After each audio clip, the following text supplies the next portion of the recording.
This is Chad Hayden with Minnesota Barbecue's 19th annual Jack Daniel's World Barbecue Champion, and this is Barbecue Central. So to get that perfect barbecue, you use wood. Are you sure it's safe? Whatever. We put the lighter fluid on, strike the match, and... Oh, should we call the fire department? That might be a good idea.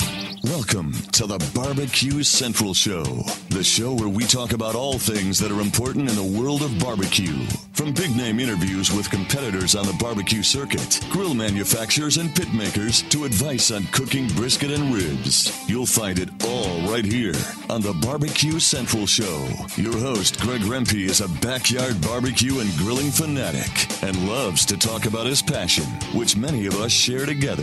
You can learn more about barbecue and grilling by visiting the website, thebbqcentral.com.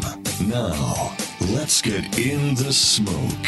Here's your program host, Greg Rempe. Hey, everybody, welcome to another edition of the Really Big Barbecue Central Show. Yeah, it happens to be the show that talks about all things important to the world of barbecue and grilling.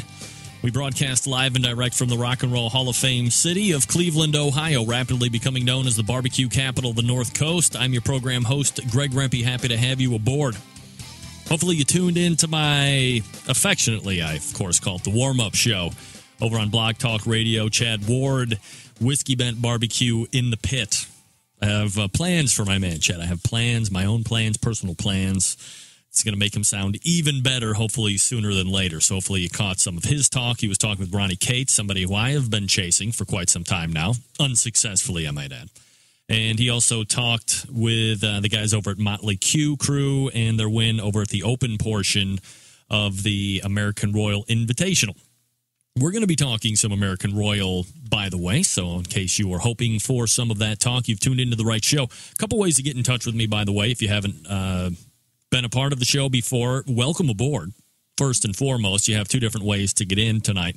Toll-free, 877-448-0433. You can also email the show at your convenience, Greg at thebbqcentralshow.com. Those are the two ways to get in touch with the show. Big one lined up for you, as always. We're going to try something new, by the way, in the first segment, a taste test of Squealer's barbecue sauce. Two different ones to try here, so we'll see how that's going to go here in just a second. Here's what's happening on the show in case you didn't get the newsletter. Coming up in about 12 minutes from now, winner of the American Royal Invitational side of things this past weekend, Joe Beland of Tippecanoe Barbecue Team. After that, around 35 past the hour, we're going to be joined by monthly contributor to the show, Robyn Lindars. She is the Grrrl girl. We're going to be talking about some recipes. We're going to be talking about a few different rubs. I know Albuquerque Rubs is going to be hit up there, so Kirk, another big up for you. And then top 5 barbecue team names, just a smattering of things we'll probably be covering with Robyn during her segment. Second hour, Man in Black, Myron Mixon, winningest man in barbecue history, whatever you want to call it. Guy that certainly garners a lot of attention and everybody seems to look up to and want to hear what his thoughts are in competition barbecue. We'll see what his recap of the American Royal is. And, of course, he's going to be heading down to the Jack Daniels as well. He has yet to win that competition. He's been down there 13, 14 times during his barbecue career. So we'll see how he feels about the championship coming up next. That'll be this month, actually, because we are in October now.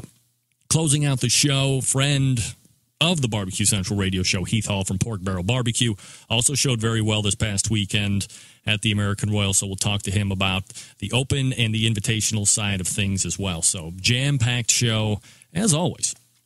So here we go. I want to say hello to everybody that's in the chat room tonight. What's up, everybody? Thanks for tuning in. Happy to have you. Happy to have you. All right, let's try this barbecue sauce.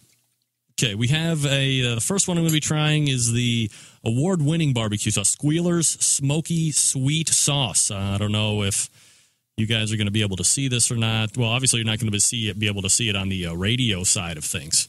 But this is who we're trying right now. For those that are looking to see me do it, OutdoorCookingChannel.com. Smoky Sweet. You can see it's had a list of awards that it's won. That's probably not going to actually focus on, but a number of awards. So I'm very excited to try, see how this works out. We smell the bottle. Okay, already I'm a little, I got to admit, I'm a little worried. I smell some liquid smoke coming through here. So we open up the top, and I'm just going to go straight spoon Willie on this bad boy. That's a spoon, as you can see. I'm going to put it right in my mouth. This has not been heated. I just opened it. And we'll get some real-time thoughts here. Let me move the very expensive microphone away. I have a dish to catch any drippings. Okay. It's not hugely thick for everybody that's watching here. Let me do this. Probably could have had this better planned out. All right, for the people that are watching, here's your viscosity test right here. So fairly viscous, not super thick like you would find in a traditional Kansas City style sauce that would probably just glob off the spoon. So again, here you go. Here's your viscosity check right there. Sniffy sniff. Pardon me, that wasn't only because of the sauce. Very heavily on the liquid smoke, got to be honest. Bordering on overpowering.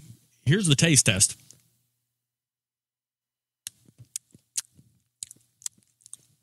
Really sweet. Really smoky. Really sweet and smoky. Get that big stuff out of here. Exactly not what I'm looking for in a barbecue sauce for me. Now, wow, really sweet and smoky. If you have occasion to buy this one, then make sure you like, more of the mass-produced stuff, not some of the stuff that you're going to find from people on the competition trail. I could see this going well on chicken, of course. Wow. Oh, my God, really, really sweet and smoky. If you like it, if you like that kind of a sauce, then, certainly that could be more up your alley. All right, now we're going with the Squealer's Smokin' Hot Sauce. Squealer's Smokin' Hot Sauce. I like the packaging. It's fairly attractive. This one actually came out. We're going to do viscosity here, and I'm going to see if you can actually see this. This came out actually chunky. It seemed quite a bit more liquid than the Smoky Sweet. So check this out here. Do you see the chunks coming off of that? Can you see that? You see the chunks on the spoon right there? Or let me pour a little more out here. It's kind of a fun little thing we're doing right here. It's also kind of a waste of barbecue sauce. Here we go. Right into the camera. See those chunks right there? What is that? All right, so let's get the nose. It's not nearly as aggressive on the liquid smoke. I'm wondering what these chunks are. It's very exciting. Don't forget, coming up in about 7 minutes from now, Joe Beland from Tippy Canoe Barbecue. Okay, so I'm a little more excited to try this one. Smoky, what's the name of it again? Smokin' Hot Sauce. So I'm guessing there's some back end on this.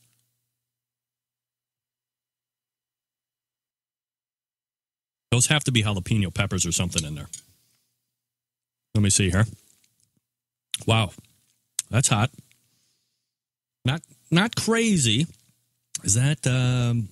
Jalapeno peppers are in there. They're actually kind of dare I say a finely diced. I mean, watch. You can see them right in there, right? Can you see that? You can't see that on the audio side, of course. It's not. Jalapeno for me is that immediate front end of the mouth type heat. It's not the back end build that you would get on the habanero side of things. This one has some. It's not hot, and I guess Scott Roberts would say, who's a veritable chili head. Hot is different and varies from palate to palate. So to me, and I fancy myself kind of a wannabe chili head. So it's not overly hot. There's not a lot of depth of flavor going on with this one, although I strongly prefer the hot sauce than I do to the traditional smoky sweet sauce because it is smoky and it is sweet. As far as Rooftop is concerned, is it hotter than you had a different kind of hotness, Rooftop. This one is just kind of like straight jalapeno coming over covered in barbecue. So, I mean, it really is. There's actual chunks of jalapeno in there, which to a degree I can certainly appreciate. So, look, if you want to try, and I certainly am grateful that Squealer sent me out a couple bottles. I'm going to obviously finish these off at my convenience, but you can find them Squealer's Barbecue, SQUEALERS EALERS BARBEQUE. Squealers Barbecue. They're located in Indianapolis, Indiana, one of my favorite cities ever. Also in Mooresville, Indiana. East High Street location and the West 86th Street location. SquealersBarbecue.com. Really smoky and sweet. And the hot sauce, a better, it's just kind of limited in the flavor profile. It's not very in-depth, I would say. So go ahead and pick those up if these are the kind of sauces that you like. Everybody's different. Everybody's palate's different. Just because I'm not necessarily a huge fan here doesn't mean that you guys might not like them either. SquealersBarbecue.com to pick it up. Hey, gang, let me tell you about somebody that has no trouble making an entrance when it comes to the world of barbecue and grilling, and that's my good friend Dave Bosca over at Butcher Barbecue. Purveyor of some of the finest barbecue rubs and sauces and injections, not only in the competition arena, but for the backyard person as well. That's right, injections. The best tasting marinade deemed by highly skilled and qualified judges from Barbecue Cook-Off, sanctioned by various associations across the U.S. and Canada. And this is really kind of a simple product as far as injections are concerned. It's to be injected into the meat. That's right. All taste palates are different, folks. So strengthen to your taste. We recommend starting with 3/4 cup of marinade to 2 cups of water. Of course, you can split that with half water with beer or apple juice or cola or beef broth. But if you're going to do brisket, because that's really what we're known for here, you place your brisket on a cookie sheet with the edges to help catch any excess marinade. Now, using a checkerboard pattern, inject each and every other square, keeping the injection needle in the center of the meat. And this should be enough for about 2 13-pound briskets. So keep your eye on that. They also have the pork injection, which is doing very well. Of course, we have that new product I've been talking about for weeks now called Grrrl, a revolutionary new product that can flavor many styles and types of meats with some easy-to-follow preparation. Of course, you can marinate it, but you can also inject it. And for those of you who are throwing caution to the wind, you want to compound and add layers upon layers of flavor, you can marinate the meat first and then you can inject it. That's right, the full flavor boost method. Half a cup of Grrrl with 8 cups of liquid. For injecting, you do the 1/8 to 1/4 cup Grrrl to 2 cups of liquid. Grrrl is highly recommended to start for on the chicken.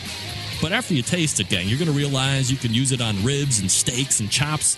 Gives you all the moistness expected while adding some great flavor to the particular protein that you're cooking. Also, Dave, pleased to announce that he has been working hard for you customers. That's right. Dave has been working out this great new deal with the United States Postal Service on all priority shipping for domestic packages. Get ready for this. Now, all costs will be set at flat rates. What rates? How about orders $55 or less, shipping to you at $7? That's right, $7. All other orders will be at $9 flat rate shipping. It's awesome. Just one more way, folks, that you can trust your butcher. It's Dave Bosca from ButcherBBQ.com. We got Tippy Canoe coming up. We have Robyn Medlin Lindars coming up after that. Myron Mixon, second hour, closing out the show. Heath Hall, you're listening to the Barbecue Central Radio Show right here on the Barbecue Central Radio Show. Don't forget to visit ButcherBBQ.com.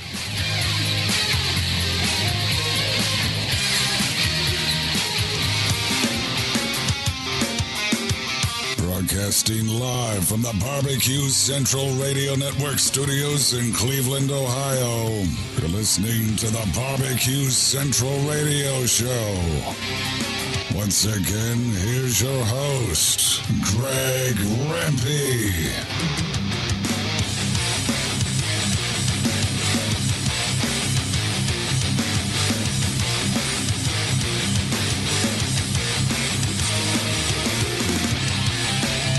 All right, welcome back to the show.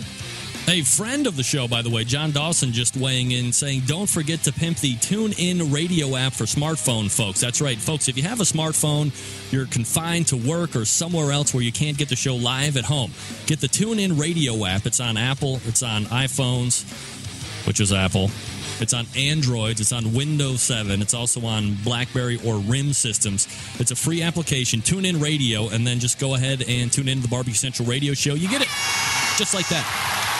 It's like live streaming radio on your phone. It doesn't get any better than that. All right. So once again, coming up here in just, oh, man. Damn it.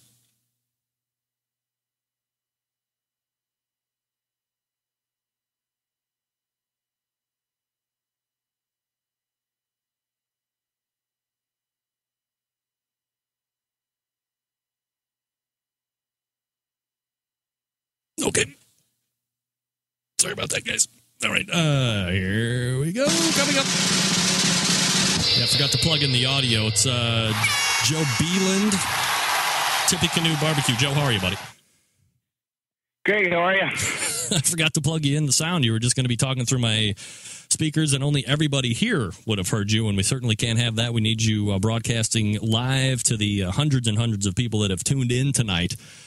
Joe, so I guess no surprise to anybody that's following Competition Barbecue. A hearty congratulations goes out to you and the team as you are prevailers of the invitational side of the American Royal, which took place just this past weekend. Only a few days away from it, really, and probably not even a few days, maybe one day, considering you turned around and did the Open the following day. Just some summatory feelings, the win on the invitational side of things. You also had a very good showing, 19th at the Open as well. Just give me some kind of summary feelings about the whole weekend at the American Royal. Yeah, Greg, it was a weekend we won't forget as a team for a very long time. It's something we really look forward to. You know, it's our third American Royal, invite and Open both. And as I told Todd from Port Plum Plowboys after the Invitational Awards, I watched him take that walk for Grand Champion in 2009, and I said that day we would do that. That was a goal someday in our barbecue career. We'd get to take that walk, and I never dreamed it'd be 2 years later, but to do that, just absolutely phenomenal, outstanding, amazing. You know, one of the things I kept saying afterwards, my wife says, you have to stop saying that. I just kept saying unbelievable, and that really sums it up for me. It's unbelievable to think that that could happen to us, and we got it done, and it felt really good. Joe Beland joining us, Tippecanoe Barbecue. By the way, tippecanoebbq.com is his website. Joe, probably an unfair question for me to ask, but out of all of the Grand Championships that you have won during your competition time out there on the circuit, where does this American Royal Invitational Open rank over all the others? It's for the ones we've won, Greg, is that your question? Yes. Yeah, it's far and away, the biggest win of our career, and to do it amongst that field, and to look through that field of competitors afterwards, and to do it on that stage in front of all those people, and get some of the exposure we've gotten, quite frankly, afterwards has been really amazing and really fun to see and go through. So it's by far our biggest win of our career, and probably will be for years to come. So something we won't forget for a long time. All right, so let's go ahead and look back a little bit on the weekend. We'll go ahead and start with the invitational side, since that's the portion that you won. How did the cook go for you overall? Anything out of the ordinary that you had to contend with? Obviously, the field a little less patronized than the Open, but you're dealing with the best of the best when it comes to barbecue for that event. Yep, exactly, and that's we sat down. We get down there Thursday afternoon, try to get down and get set up and get all that out of the way early. I didn't have any ribs. I probably spent 10 hours last week trying to buy ribs. Went to 3 Sam's Clubs and various other stores and couldn't find a rib I liked. So I didn't have any ribs. So Friday morning we had to go out and find ribs, and my buddy Ryan from Big Teeth Q Crew and I and his father-in-law Dan got in their vehicle, and we hit several places around Kansas City trying to get some ribs bought, and bought a whole Ford Excursion full of ribs for between the two of us Friday morning, and to use for our two teams, because they didn't have any either, and obviously those turned into first place ribs and third place ribs for him in the Invitational. So clearly we found a good batch out of that. It was worth the persistence, but that was probably the one hurdle we had to jump, was try to find some quality ribs, and that's be honest with you, that's our biggest challenge every week. It seems like I've got a brisket supplier we're buying off the farm. Briskets that so those are pretty consistent and pretty easy to get, but everything else it seems is a battle week in, week out to find quality, unfrozen, timely dated stuff. So anyway, we got that out of the way, and then from there, Friday was just smooth as could be. Our cook just really was phenomenal. The cook went tremendously well. Everything worked like it should. We were cooking on a backwoods for the big meats with a DigiQ2 controller on it, and the boys at Barbecue Guru, obviously them pretty well, set us up, and that baby did his work all night like he always does, and we never had just a flawless cook. Got all done cooking Saturday. Sent the brisket out the door with Matt, my runner, and I whispered kind of quietly, I said, I'm going to say this one time, we can't cook any better than that. And off he went with the brisket, and I believe that. I don't think I today could cook any better than we cooked in the Invitational. And for a change, the judges agreed. So it was fun to see that. I was going to say, is it a case where a lot of cooks feel like they've done very well on that particular occasion, but the judges turn around, kick them right in the balls, and then in contests where you think you've cooked the most terrible you've ever done, you're taking walks for grand champion. This happens to be kind of that awkward time where you feel good and the judges feel good about you at the same time. Yep, absolutely. That was a good feeling, and that's why I said it very quietly. I only said it one time because it's I didn't want to jinx myself or get any of that bad karma going. But we've changed some things up late in the season here. We struggled a little bit in the middle of the year. Not that we were doing poorly, but we just we're between 10 and 5, kind of consistently there, 3 or 4 contests in a row, and we didn't cook all that many this year, so we didn't have any to waste. So we changed chicken pretty dramatically here late in the year, changed pork presentation a little bit, give that a tweak, and coming into this weekend, we'd been reserve and then grand, the three cooks prior to the Royal and about the month prior to the Royal. So we felt good about our adjustments, felt good about the way we were cooking, and I knew we had cooked better Saturday than we'd cooked a long time. So it's all good. So you were rolling very well coming into the Invitational. Joe, you see all the big names are going to be taking part on that day, including, a guy probably who is only rivaled with success for the likes of Three Little Pigs back in the day, Mike Davis, who has a huge run at the Royal the past 8-9 years.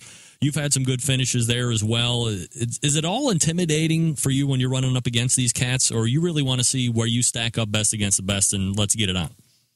Yep, exactly. We're going in with it's fun to look around the crowd and say, wow, we're really doing it with the best of the best here. But we're really looking at let's cook the best we can cook and do the absolute best that we can do and not have any issues and leave it up to the judges from there. Joe Beland joining me here on the show. TippyCanoeBBQ.com is the web address, and he won the invitational side of things at the American Royal just this past weekend. Joe, I love asking pitmasters that win the really big competitions this question. You go through the turn-ins, you see where you're called, you see where you're not called, all this great stuff, but when it comes right down to it, when they're calling overall categories, as the names are being picked off and it's getting closer and closer to reserve grand champion, and you got to be biting nails, you got to have that heart in the throat type of a feeling. When your name's not called for reserve grand, there's only one spot left. Where's the thought process before your name's called? We funny you asked that. We were on the way down after the pork call, first place in ribs, which, by the way, was maybe the best feeling I've had in a long time. We had that call. We get to pork, and I said, if we could, I knew our pork was good. I said, we get a good pork call, we got a shot at this thing, and get that pork call, get that second place pork, and I'm walking down those stairs. We're as far away from the stage as we could get up in the corner, and I walk it down, it kind of hit me. That could be enough. And you quickly erase that from your mind, and you got so much stuff going on. Everybody's congratulating. There's so many people there. Get to the stage, get my pork award, start walking back to my seat, and I'll be honest. First thing that hit me was let's get a brisket call. Let's get an early one, get a 15, a 14, a 13. Give me a brisket call, and I think I got this thing. And of course, I get back to my chair, away at the top, and still no brisket call. I at that point I started talking myself out of it. That we're not going to get a brisket call here, and Tuffy's got a good call, and sure enough, he gets first place brisket. So he's got a first and a second now as well. And I had that in my mind. I knew he was close as well. So they start through the top 10, and the closer they got to the top 2 or 3, I kind of thought, Tuffy's probably got me. Pretty solid cook. He's been cooking really well. I'm hoping to be top 3 at that point. To get to third place, call Tuffy's name, Cool Smoke, and at that point, rather than relief and think, well, I might have this, I start thinking, oh man, I bombed the other 2, and I'm 15th, 14th, 12th, whatever, not even in the top 10. And you could start to see I was got wrecked by that point, but I could see the folks in the crowd kind of turn around looking up at us where we were standing, and some Iowa barbecue teams were right below us, and could see them turning around. So I knew it was going through their minds that they had a thought that we might have had it. And as I sit up there, and what on the video that I've seen is maybe 2.5 minutes. Felt like about an hour and a half, and we stood there, and finally get to the grand champion call, and all I heard was the tip. That's all I could hear, and kind of she's a little blank for about 30 seconds after that. I know there was a lot of screaming and jumping around, so that's kind of what went through our minds as we were sitting there waiting for that call. And it's a great recount of exactly the emotions. I mean, you can still feel, you're pretty pumped up about it like it might have just happened 20 minutes ago, Joe. So, the passion is just coming through online it's almost like we're being there and kind of reliving it all over again. So, great congratulations to you, and a huge accomplishment winning the invitational side. And look, I'm a nobody's nobody when it comes to the barbecue world, but when I am comparing, the weekend that has taken place and, of course, what we have coming up in 2 weeks in the Jack Daniels, I've always been a firm believer that the Invitational has the ability to showcase who's the best that year, who went against the best of the best. We can all convene in one spot there, and you put it to the test. You see who's going to come out nuts and bolts on top, and you're the team this year, at least in my opinion, who's cooked better than anybody else at that one competition. Now, saying all of that, you're also going to be going down to the Jack Daniels as I try and segue nicely. So are you able to build any extra confidence? Is there anything that you can glean from this past weekend that you're going to be able to roll into the Jack that you didn't think you might have in that arsenal prior to this past weekend? I hope so. I think we're cooking in the Sam's Club finals here in 8 or 9 days already. That's coming up as well. And so I'm kind of, focused on that right now, and that's really our in my opinion, I think that has the ability to surpass both the Jack and the Royal from a true champion standpoint. I'm not saying it's there yet. I'm not saying it's going to happen tomorrow, but I think long term, with what they've got going with that system, if they perfect it, tweak it a little bit, make a few changes, that tournament style system with 50-plus master KCBS judges doing the judging in the final. And that's probably what they need to tweak going into it, in my opinion, is some of the judging at the locals and regionals. But out of that contest, who wins that, I think we'll really be able to stand on the top of the barrel and say, KCBS cooks with master judges. If you won that's with a few amount of variables as possible. And that's the thing that I think is interesting. You can ask Myron about this here a little bit, but you see the World Championship thing and all that goes on with it, and is that the Royal, and is that the Jack, and what Sam's going to call theirs, and how do they all roll together, and who can call themselves what? There's just a ton of variables in there, and I think we can all share it. I'd be more than happy to. All right, Joe, let me ask you this question then. Because you're bringing up kind of a good point. You have the Sam's Club thing that's evolving. You have the American Royal contest. You have the Jack Daniels, which has a lot of mystique and a lot of prestige that goes along with it when you're winning it, because you have teams from overseas coming in to compete. So people make the argument that it's a true world championship of barbecue. Whatever. Who cares about any of that? Do you think there's going to be coming a point, because Chad Ward was talking with one of the premier barbecue promoters on his show at 7 o'clock on Blog Talk Radio, Whiskey Bend Barbecue in the Pit, Ron Cates, who does Smoke on the Water Productions, well known for huge promotion, partnering with huge major sporting events that are in the mainstream public eye right now, and then huge cash prizes on top of that. Spin all that together. Do you see at some point, 2 years, 5 years, 10 years down the road, where competition barbecue, a faction of what's happening now, splits off, and there's kind of a major league barbecue competition series with sponsors, almost like a NASCAR and such? I could see it. I'm not sure that would be the most healthy thing, honestly. I could see negatives to that.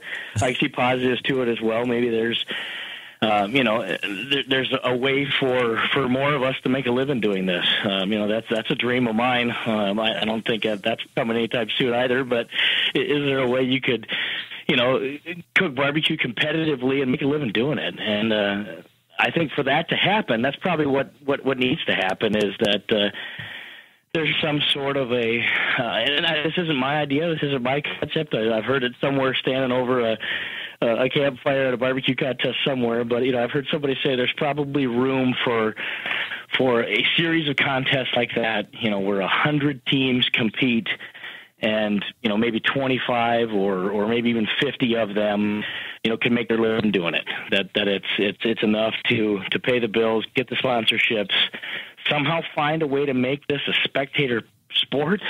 And like you said, the Smoke on the Water guys probably have done the best job of that.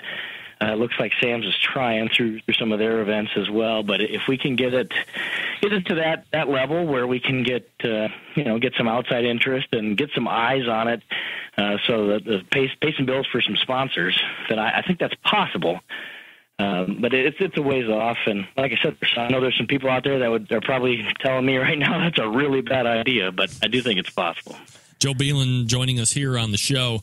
Just won the American Royal Invitational this past weekend. Their website, by the way, tippecanoebbq.com, often updated. Jack, Joe, the last time I talked to you, I had you predict what your chances of winning the Jack Daniels was going to be here in the last couple of weeks. I believe you gave me a very high 10 or 15%. Given the way you have been cooking the last 3-4 competitions, you win the Invitational. Let's assume that you're going to do well in the Sam's Club 8 or 9 days from now. Any possible way I'm going to get you to go back and give me a new forecast for you taking home the Jack this year? By the way, I got to say, it looks like everybody's kind of followed suit. I set the bar, and nobody wanted to go over that, but nobody wanted to be under that either. I'm hearing a lot of 10s. There was only one team. I'll put myself out there, and I'll throw out like 12%. How about that? 12%. There was only one team, Joe, that actually went ahead and went all the way. That was the guys at Motley Q Crew. They said 100% chance that they go down to the Jack and win it. So the way they cooked this weekend, I think that's possible. That's right. So you throw the high, you throw the low out, but you're exactly right. Everybody's right around that 10-15%. So we'll keep you at 12. So you bumped up 2%. But look, you got the hardware to go along with it. Invitational champ at the American Royal. We're talking with Joe Beland for Tippecanoe Barbecue. Joe, I really appreciate the time tonight and recapping the event. Continued success. We'll talk to you soon. Thanks, Greg. Really appreciate it. All right, take care. There he is. It's Joe. Man, I mean, what a great... He is just exuding the emotions that just happened on Saturday. So to hear him relive those last seconds of names getting called, that's what I like to hear. That's, it's great how the cook is going and you turned in great stuff. But I want to hear the emotion. I want to see what it's like for him to be able to paint that picture and say, man, and it never fails. Barbecue guys aren't inherently like the most confident right when it comes down to crunch time, barring Ryan Amos from Hot Grill on Grill Action. Everybody else, if your name isn't called already, it's like, I tanked it. It's not my year, not going to happen, whatever. And then all of a sudden their names are called and they're king of the world. So something that similarly happened to Joe Beland of Tippecanoe Barbecue Team. American Royal Invitational Champs just this past weekend. Tippecanoebbq.com is the website. So special thanks to Joe for doing that. What a great interview. Loved every second of that. Joe's a great guy. Brings a lot of passion to the sport, and that's what I appreciate. All right, gang. I have been getting huge compliments all over my Accutron watch. It's the Rose Gold edition from Stephen DeFranco Jeweler. By the way, Stephen DeFranco will be in studio next week for the show.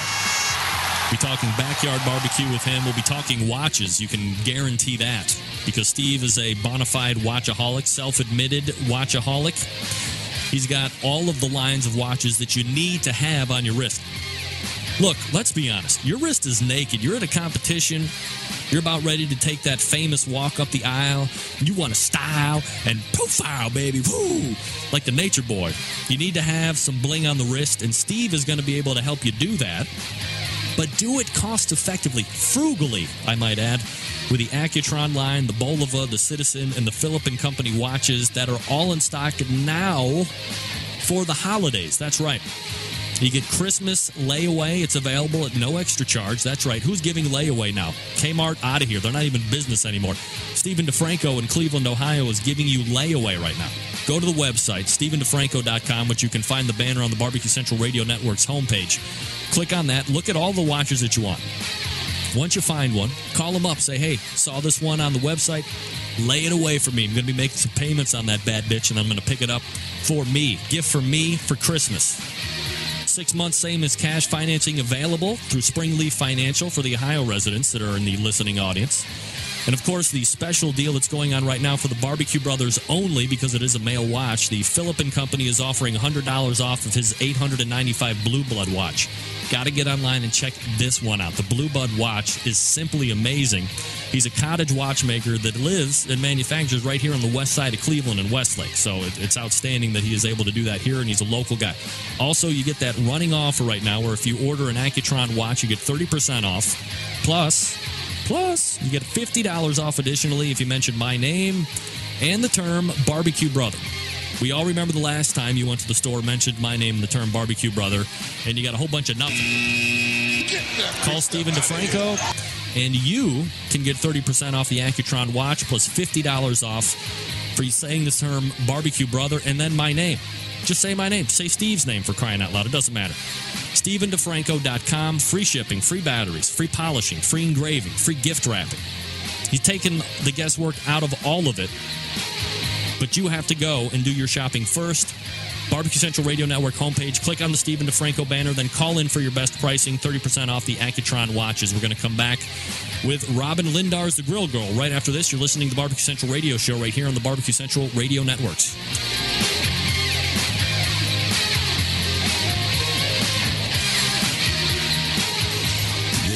Smoke. Call 877-448-0433 to get on the air. Now, here's your host, Greg Rampy. Big B, Moonshine Band, Suburban Boys Records. Let's go! I'm an outlaw. Give me 2 shots. We don't need a radio. Bring a jukebox for my outlaws. Bring me 3 shots. We can raise hell before the speed stops. I'm a whiskey drinking SOB. If you don't like that, then you won't like me. I'm an outlaw. Hey, we're all barbecue outlaws in this bitch. Welcome back to the show. Thanks again to Joe Beland for joining me, American Royal Invitational champ. 877-448-0433. Coming up, second hour, Myron Mixon. Heath Hall going to be closing out the show, Pork Barrel Barbecue. As promised, joining me now, monthly guest to the show, very impressive blog writer, Robyn Lindars joining me. Robyn, how are you? I'm great. How are you? I'm doing absolutely fabulous, Robyn, and I appreciate you making time out for the show. And you're taking part in the live chat, which is absolutely fantastic. Everybody loves when guests are coming on interacting prior to the guest spot. So do you have any mentions that you'd like to give specifically to the chat room right now? Well, you know what? Everybody in the chat room is awesome. I try to tune in as much as possible because I think that's the best part of the show is just cracking up with everybody online and making jokes and being pervy with everybody when you know, deep beef jokes and whatnot. It's just fun. Yeah, it doesn't get any better than that, right? Absolutely. All right, Robyn, we've got a lot to talk about tonight. Why not keep in form with what I did first opening segment? I tried 2 barbecue sauces. I've never done that before. I don't know how that translates so well on just the audio side, but I'm sure the video side was able to appreciate it a little bit more. But you had a couple barbecue rubs that you wanted to talk about, one of which, actually 2 of which I have actually tried myself, so I'm anxious to get your thoughts on them. So which one you want to start with, and then just go ahead and lay it out. All right, let's start with Albuquerque because he's a friend and he's on the chat. Right. I got the opportunity to try the green chili and the barbecue rub. And, you know, Kirk and I have been chatting online for a while, and I've been wanting to try his rubs because I have a special place in my heart for New Mexico. It's one of my favorite places. And also my husband used to live there. So we love a little, you know, chili spice. So let's start with the green chili rub. This came out, I believe, about maybe less than a month ago. This is not a paprika-based rub, which is, a little different than what you see in the rub scene. And that's why I like it. I think it's different, and I think it's more versatile. It's not something that only goes well on beef or only goes well on chicken or pork, but it's something you can put on fish, which I'm always looking to do more fish, especially down here in South Florida. And the flavor is it's just very light and versatile. And then let's mention also Kirk has what's called his barbecue rub. Mm-hmm. And this is a paprika-based rub, but let's also mention that both of his rubs are made with Hatch chilies, which you can only really get out of New Mexico. Have you heard of Hatch, New Mexico before, Greg? I haven't heard of the specific place, no. Well, from my friends that have lived in New Mexico, evidently Hatch is like the place where you harvest all the chilies. So I think this is a really cool spin on a rub because it's just different than what you get out there. So I'm going to say I really like it because I really like the flavor. And you would think, when you say chili that it's going to be too spicy or overpowering, and it's not. It's really well balanced. It's very complimentary to put anything you put it on. And one thing I like, a lot of the rubs you get are very almost powdery. Everything's mixed together so much, and it's almost just a powder. You can't really differentiate any ingredients from the other. Mm-hmm. And these really are very granular. Like I can actually see chunks of pepper and the chilies themselves, and I like that. One thing I like to do is mix seasonings with like an olive oil and make a seasoning paste, and I think these would be perfect for that. Yeah, I really liked Albuquerque's just a straight barbecue rub. I found it to be very complimentary on a number of different items. Especially liked it on the ribs.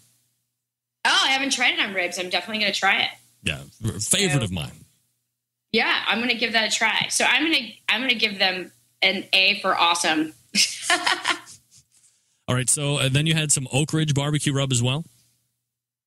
So my barbecue BFF, John Dawson, told me about Oak Ridge, that they came out with this habanero death dust. And you guys may know that I really love the spice. So I had to try it, and they sent some over, and it rocked my socks off. It's, a lot of times, Greg, and you probably agree with me, is that you'll get something really spicy and it's all spice and no flavor. And this is not like that at all. This really definitely packs a punch with the heat, but you can still really taste all the other ingredients, and it's got a really great flavor. Like while it's spicy, you can still taste sugar and salts and all of everything coming together for really good flavor fusion. So for those of you that like heat, this is one to give a shot.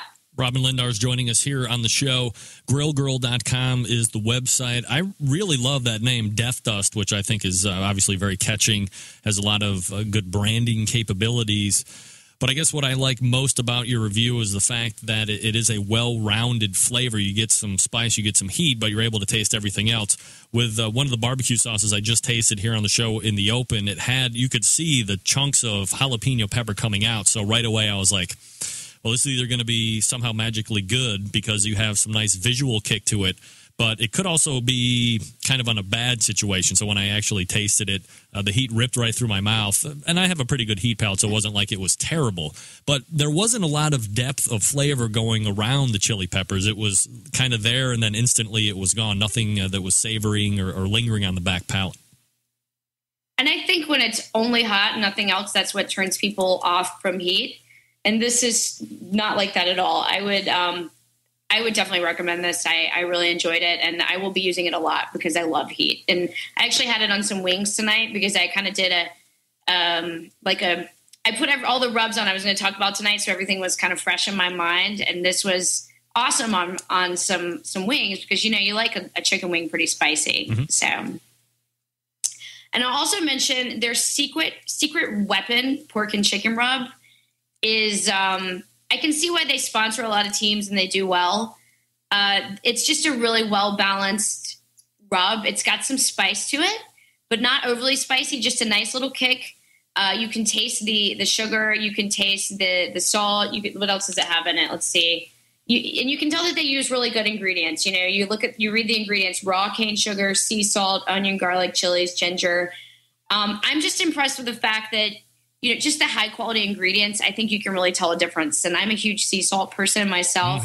I've done a couple barbecue comps. I'm not like a professional or anything, but I really do think it's all about the ingredients you use. And when I see a team and they have like a big Tupperware bin with ingredients they use for their rubs and their paprikas, like from Kroger from 1985, I think that's not smart. So I think it's a lot of like it's all about what you put into it and is what you get out of it. So it's all about the high quality ingredients for me. And I'm going to also give these an A for awesome. All right. So let's talk about something that kind of got my interest when we were corresponding about items to talk about tonight was this Tailgating 2.0 series.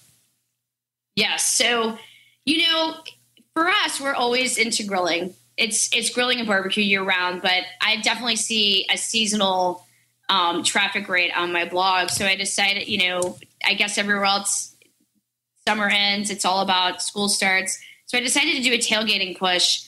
And what I've been doing is not just featuring my own recipes, but featuring recipes from some of my barbecue friends and new bloggers that I've discovered just out on Twitter and just, people that might leave comments on my blog, and I'll check theirs out. And it's really giving me a lot of great content, just for tailgating and just awesome stuff that I would not normally think of making. So I've been featuring recipes from John Dawson. I did his county fair burgers. From Chris from Nibble Me This, I did his barbecue pulled pork nachos. I've also featured his atomic buffalo turds, which just saying the word atomic buffalo turd, like how fun is that? I just like saying the word turd. Just the word turd. I mean, it seems like to be counterintuitive, but it's just a smoked jalapeno popper in essence. I even featured Heath's grilled corn guacamole. So I'm kind of like doing a lot of heavy hitters in the barbecue community. Some of their favorite recipes for tailgating and some of my own. I just featured it's kind of South Florida style. It's a Florida avocado. It's a fire roasted guacamole, and it's made with Florida avocados and grilled key lime. And essentially, you just grill everything in the guacamole. You grill the jalapenos. You grill the garlic, the tomatoes, everything. Even the avocados and the limes themselves. Put them on the grill, and they get a nice char. And you throw it all together, and it's just phenomenal. It has a nice little smoky flavor from the grill. So it's been really fun to, find new blogs with new recipes. One person I'll mention is I met Justin because he left a comment on my blog, and he won my Jack Daniels giveaway. But he has a blog called The Jacked Up Grill, and he does some amazing stuff on his site. And I featured his Tennessee Volunteer Orange Pizzas. And it's a pretty fun idea. If you look on the site, you'll see that he did like an orange-themed pizza, and he did like red peppers, and the sauce was orange. And they were playing Ohio. I think it was Ohio that they were playing that weekend. So the other pizza he did had black and white toppings. And just very cool from a team color tailgating perspective. So there's some good stuff going on. All right, Robyn Lindars joining us here on the show. Grrrl.com in case you want to check some of that stuff out. Grrrl is Grrrl. That's the girl part.com. So go ahead and see all the recipes, the people she's featuring. Also, one of the items that I wanted to cover before I let you go tonight, the top 5 funny barbecue team names, Robyn. And look, nobody a bigger fan of team names than me. I have a short list of what my favorites are right now, but you were trying to get some input from a lot of the other people in the barbecue world. So go ahead and kind of fill us in on what you're looking at here. So this kind of came out. I have a new writing gig for the New Times down here, which is like an independent newspaper, and you can be very sassy and snarky, in the column. So I get to do a lot of fun stuff with this column. So my first column is going to be top 5 funny barbecue team names. And after polling, all my Facebook friends, which is a lot of barbecue peeps, and, out there on Twitter, and even looking through some Memphis in May and barbecue competition rosters, I'll read out what I've got. And I'd love to see what you guys have in the chat room to offer up, because, there's so many funny names out there. You can't even put it into 5, right? So number 5, I have as... Wait. Hold on. Sorry. Let me give you the drum rolls here. I apologize. I'm on my bad sound effects. Number 5. Number 5. The Masturbasters. Masturbasters. I get it. It's a play on word of masturbator, right? Yeah, a lot of these are kind of pervy. Got it. That's why we love it. All right, that's number 5. Number 4. Brown chicken, brown cow. Brown chicken, brown cow. Number 3. Ribbed for your pleasure. Ribbed for your pleasure. You're right. They do sound a little pervy now that I'm thinking about it. They're all pretty pervy. I found that from some photos at Memphis in May. So ribs for her pleasure. Yes. Okay. Number 2. We're getting to the top here. Number 2 from Robyn Lindars. Hot grill on grill action. Oh. I know we're going to have trouble. That's number 2? Hot grill on grill action? Yeah. What do you think that should be? Like number 1? Of course. Are you kidding me? They're one of my favorite teams ever. All right, number 2. Sorry, Ryan and Logan, all the rest of you guys. You're only number 2. So that only leaves number 1, baby. 2 sauce to pork. 2 sauce to pork. I get it. They're drunk, right? Well, I might be a little biased on this one because I do compete on their team. Oh, all right. At Memphis in May. But it's just damn funny. It's just funny. So on Facebook, they were getting all the votes. So in my semi-diplomatic way of coming to numbers, that's where they ended up. And here are my honorable mentions. All right.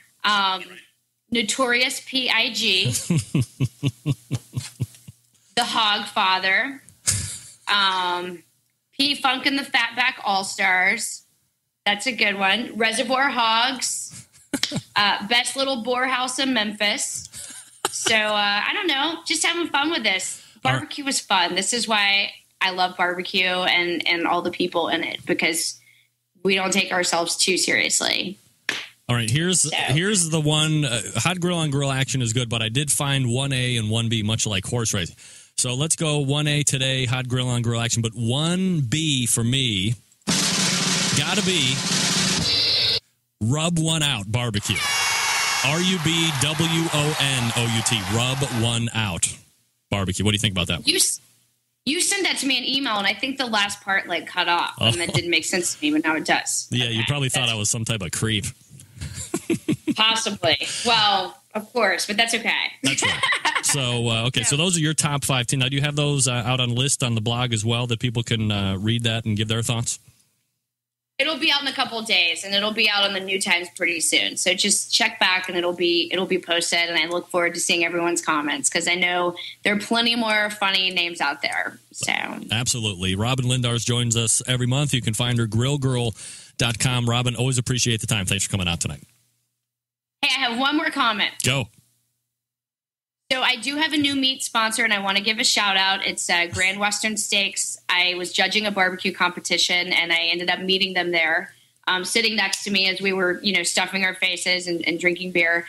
And they're doing a home delivery program that rivals like an Omaha Steaks. Their meat's much more high quality. It's pretty much like restaurant quality that you can finally get delivered home to your house. So if you're looking to really celebrate and do something nice and restaurant style is not good enough for you, but like my husband says, why would we go out when I have Grrrl that lives at home? Mm-hmm. This place will give you phenomenal sterling silver prime cut meats, and if you put in the word Grrrl in the promo code, you'll get 20% off. So that's right. GrandWesternSteaks.com. GrandWesternSteaks.com. Thank you for the offer very much. Absolutely. All right, we'll talk to you again next month. Steak for everyone. Thanks for having me, you guys. All right, take care. There she is. Robyn Lindars, you guys are freaking perverts over there. I knew one of you guys was. Trust me, as soon as it said, I already know what you guys are going to say before you even say it. So save it, chat room, schmucks. Keep it classy. Guys, got to tell you about longtime sponsor of the show, Barbecue Guru, makers of automatic bit temperature control devices. Look, you're busy professional. You're out trying to make some cash to feed your family, make whatever it is you make from scratch. Maybe it's barbecue. Maybe you don't have time to sit there and tend fire because you have to go to work to make the ends meet. I hear you. Let me put your mind at rest. There's devices out there that are made by the Barbecue Guru that will monitor your pit automatically. You don't have to sit there. You don't have to do one damn thing except turn it on, put your meat on, and then go to work and slave away for the man. That's right. BBQGuru.com is the place you want to go. They have 4 different models to choose from to fit your budget, to fit the fact if you're a geek or if you're a man or if you're in between a geek and a man, a meek, a gam, whatever. Procom 4 wireless unit. You're going to be able to control your pit temperature from up to 600 feet away. You can have pops with a neighbor. You can adjust your pit temperature control. Get the readout right there on your palm handheld Willie. Doesn't get any better than that. They also have the CyberQ 2 unit. They have a DigiQ DX. They also have a NanoQ. NanoQ, kind of like the entry-level model. I call it the cruise control of pit temperature control devices. You put your meat in there, you set your pit temperature control device. It's very simple. It adjusts 5 degrees increments up or down. Then you're ready to rock and roll. You can put a pork butt on, go to work. You come back, perfectly cooked. The pit temperature is right where you set it. Plus, with some of these models, you can get a ramp mode. So when your meat hits the internal temperature that you want it to, it ramps the pit temperature cooking down, turns it into a holding chamber, so there's no danger zone, no contamination, no bacteria growing on that thing, so you can enjoy succulent pork, succulent beef or fish or ribs or whatever it is without having to sit there and tend the fire all day long. You're busy just like me. You got things to do. Got to get your hair cut. Got to get a new pair of kicks. Got to go pay the bills. I understand. Barbecue Guru, place to go. Plus, they have wicked good charcoal. They have Blues Hog sauces, Head Country sauces, slabs, and Dizzy Pig rubs. Also, they make that Onyx oven, which is going to fit well with those Barbecue Guru devices. It's portable. It's completely fuel efficient. It's winning on competition circuits, winning at catering jobs, and winning in the backyard with family and friends. It's the good makers at the Barbecue Guru. BBQGuru.com is the website. You can call them toll-free 800-288-GURU. That's 800-288-GURU. We'll come back and wrap up the first hour right after this. Big name interviews, advice on cooking brisket and ribs, and the only host willing to share his honest opinion on all things important in the world of barbecue. It's the Barbecue Central Show.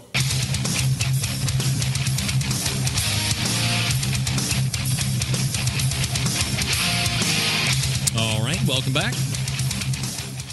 We are rolling right now as we get ready to wrap up with the first hour. Thanks again to Robyn Lindars for coming on, talking about, we had some Oak Ridge barbecue. I haven't had a chance. I think I got the venison rub. I got to be honest, I'm probably not going to use the venison rub anytime soon. It's not that I'm opposed to slaughtering all of the Bambis that are out there in the world. Believe me. If you don't live in a place that's overrun by deer, you're probably not living in America right now, because for every human being, there's roughly 758,000 deer per person that is out here in this country right now. Deer is an epidemic. They're not wildlife. They're an epidemic. They're worse than AIDS. They're running around cement streets, and they don't realize that they're out of place. This is a problem. Deer are a problem. So while, in essence, the point that I'm making is hypocritical to the fact that I won't eat them, because if we shoot them, we should eat them, I would imagine. Plus, I would have some great, whatchamacallit, got some great rub from the guys at Oak Ridge. Look at Pat Paquette is listening on the cell phone. That's right. Did you get tuned in radio, Pat? Bet you did, son of a bitch. Good for you. So I'm not going to try the venison rub probably, but I'll stay sealed, so it'll be good for a while. But I've tried the chicken rub and the pork rub. The Santa Maria style rub is so good. Look, I'm like the biggest fan of Santa Maria style rub pretty much anywhere on the face of the earth. I love Santa Maria style rub. It is great. And I'll try any and all. Susie Q Santa Maria style rub I love. The Oak Ridge Santa Maria style barbecue rub is one of my growing all-time favorites now. Of course, the El Capitan Santa Maria style barbecue seasoning was my long-time running favorite, but I think they've went out of business. That's not good. Also talked about Albuquerque seasonings. He's got sauce as well that's very good. We talked about the 5 barbecue team names as well with Robyn. Those are going to be up next couple days on the blog. If some of you were wondering what her blog is, it's Grrrl, Grrrr, 3 R's, grrrlgirl.com. Keep up with her. South Florida, holding it down. I was going to say keeping it real, but I'm not going to say that. Holding it down in South Florida.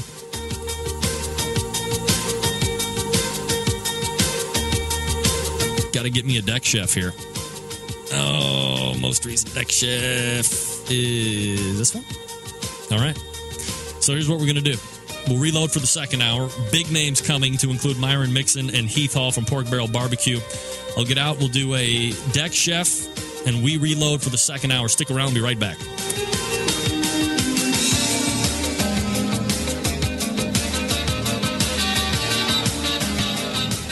For a new twist on a great recipe? Are you looking for something else to do at the grill or to impress your friends when you're tailgating? Or you just want a fantastic recipe in the kitchen? Here's some good ideas that are quick and easy that's going to add a little bit of culinary flavor to everyday dishes. I'm Kent Whitaker, and join me after these messages. Hey everyone, cookbook author and award-winning barbecue guru and homestyle chef Kent Whitaker here. You know, one thing I've learned over the years is that homestyle cooking can't be beat. So if you need a great cookbook that's easy to follow and is similar to having a great conversation on a front porch with family and friends, then pick up one of my books at your favorite bookstore. Sheila Simmons and I are crossing the country in search of great recipes, from Texas to Georgia, from Tennessee to Alaska. So just ask for one of my cookbooks at your favorite bookstore, or visit me online at thedeckchef.com. I'm Kent Whitaker, the Deck Chef. I'll see you at the dinner table. I had a great question from a listener asking about cutting boards. Kent, I noticed at the store that there were all kinds of different cutting boards now besides my normal wood one. These plastic-looking things that come in different colors. Now, I was trying to figure out what the difference was. Can you help me out with buying a new cutting board? My wood one's all scratched up. Well, first off, this is from Dan in Texas. Dan, I got to tell you, I don't even use a wooden cutting board anymore because I prefer the synthetic kind. And the reason I do is because it's less porous. That means even when you're using something like bread or something like that, any germs won't sink down into the open pores of a wood cutting board. I know it's fancy and it looks good and everything, but for my use in my kitchen, I prefer the industrial kind. Now, about the colors, a lot of different people buy the red ones for meat, the green ones for vegetables and things like that, and you can keep them color-coded and keep things clean. But anytime you use a cutting board, always remember to clean it between uses. Don't cut chicken and then turn around and cut vegetables. You want to clean it, soap, hot water, everything you need to do to keep contamination down. Until next time, I'm Kent the Deck Chef Whitaker, and I'll see you. Give me a beat! Hello, everybody. This is Gary Van Nerd Chuck, host of Wine Library TV, a.k.a. WLTV, the #1 wine show on the internet. And this is BBQ Central. From my heart and from my hand, why don't people understand my intention? Happy to have you aboard here for the really big barbecue show. We cook because we have to, and we grill because we want to. Fine, how's it going? You have a great show. I'm a big fan. So what seems to be the problem here? This man looks like he's dead, and he's in the crackle. Charbono! It's all about the Charbono, dude! Succulent fish. What? He ate 54 wieners. Oh, listen, Lavernius, shake a face. I'm shaking like a dog shit peach seeds. You could use it to fight off creeping marauders looking to take your steaks off your grills. I just like being anywhere with Junior, Senior, and Diva. Sounds like a whole lot like a movie. Wow. Yeah, really. Keep it hot, keep it clean, keep it lubricated. We have top men working on it right now. Who? Top men. Oh, we're in the second hour.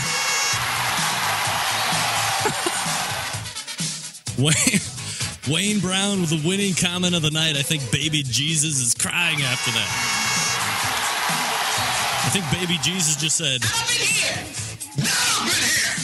well, whatever. Look, you asked for the running man. You're going to get the running man. Back in 92. I could bring the house down, bitch. Running Man, Roger Rabbit, New Jack Swing, the real version of the electric slide, not that crappy one where you see where people actually aren't bringing their legs around and doing the claps. I could bring it old school. Don't even sleep on me. That's right. All right, ladies and gentlemen. Something outrageous, and by outrageous, I mean good, has happened here in the state of Ohio. Guess what just became available for sale here in the states of Ohio? Yingling! Oh, yeah. I'm going to take the inaugural sip.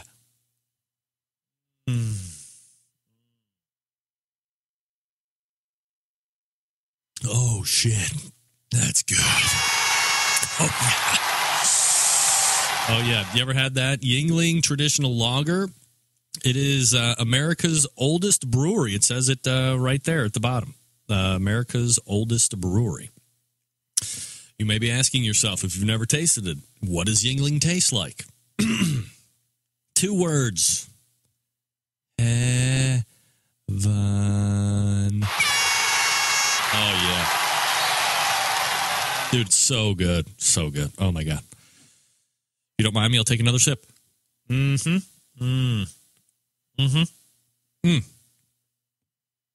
a smooth drinking lager right there, buddy. Smooth drinking lager.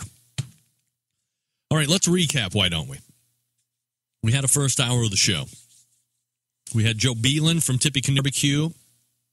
He won the invitational side of things this past weekend. So we were able to relive the whole excitement of the ordeal with him. He was able to really portray the feelings and the emotion. Big Mister going to get that Miller High Life. Big Mister.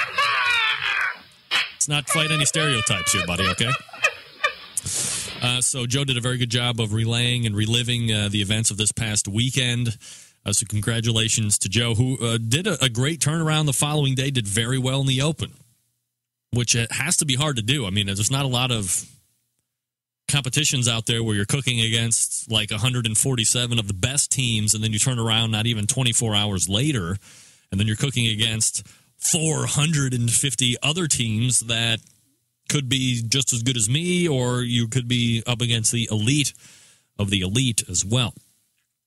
So that was Joe Beland. Tippy Canoe Barbecue is his website, tippycanoebbq.com, to be more specific. And then we had Robyn Lindars, Grrrl, Grrrl,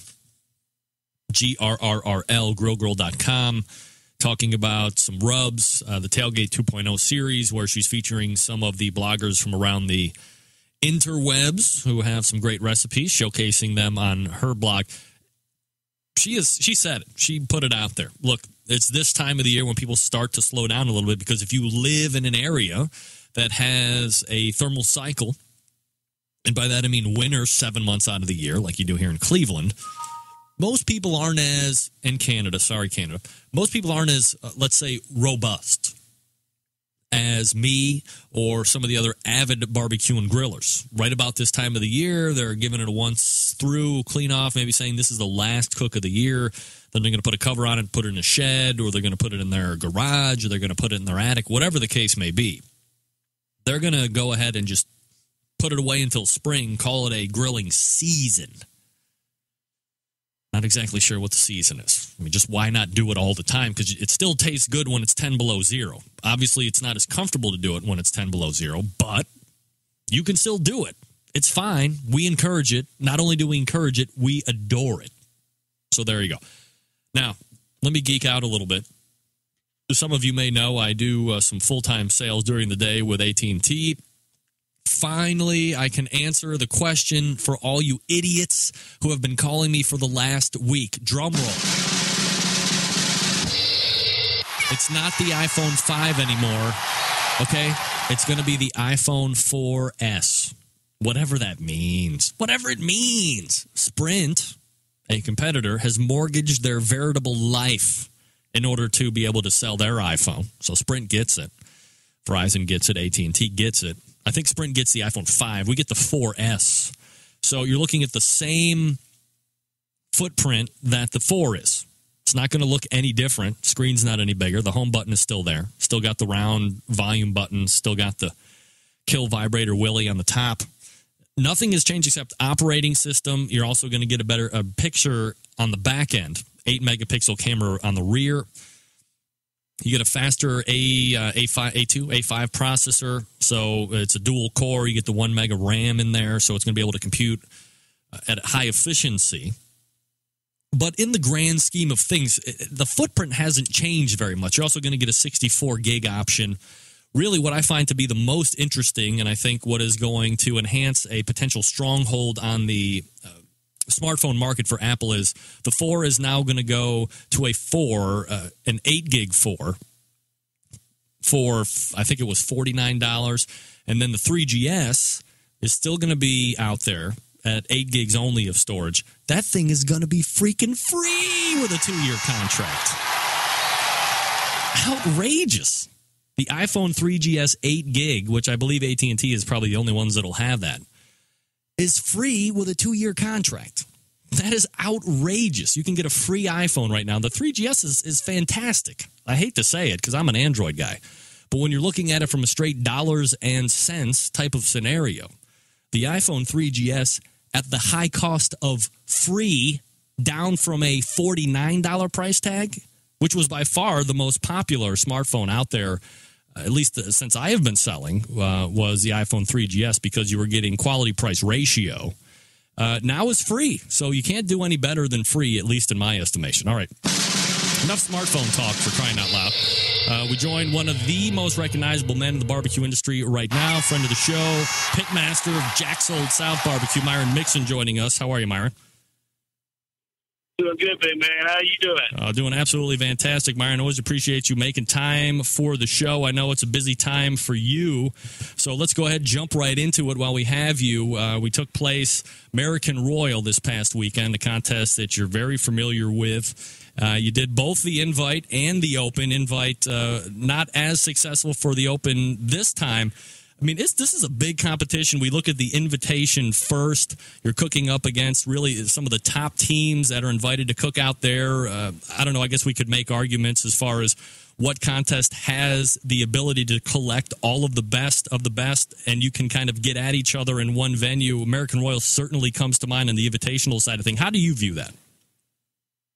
Well, I mean, the Invitational this year had 140 teams in it, and that's the most I've ever seen in the Invitational side. I mean, and everybody in that contest has won a championship to be there. Then you look at the Open, they had over 500 teams in the Open this year.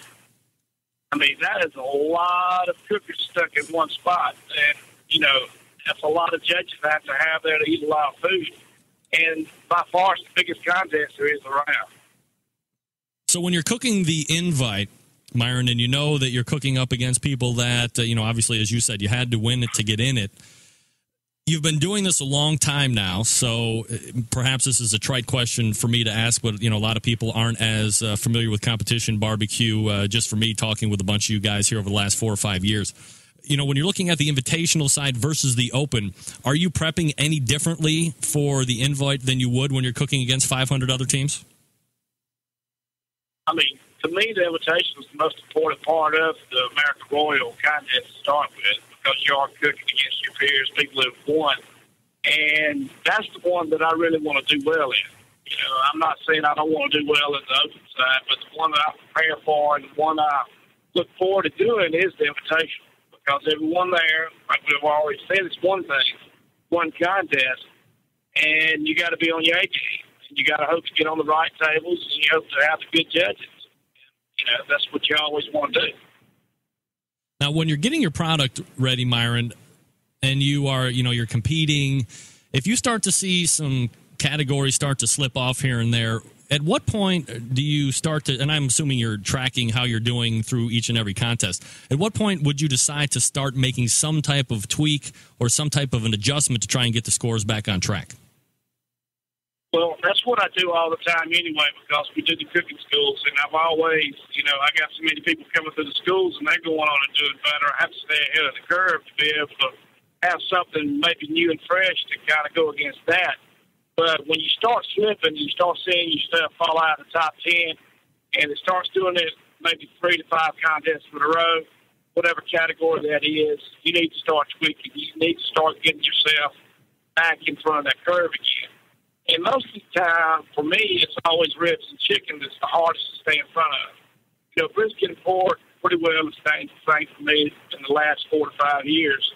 But chicken and ribs is something that changes all the time. The flavor profiles, I believe everybody out there now that's contended to win a championship can get chicken or can get ribs, the done and tenderness that every judge is looking for.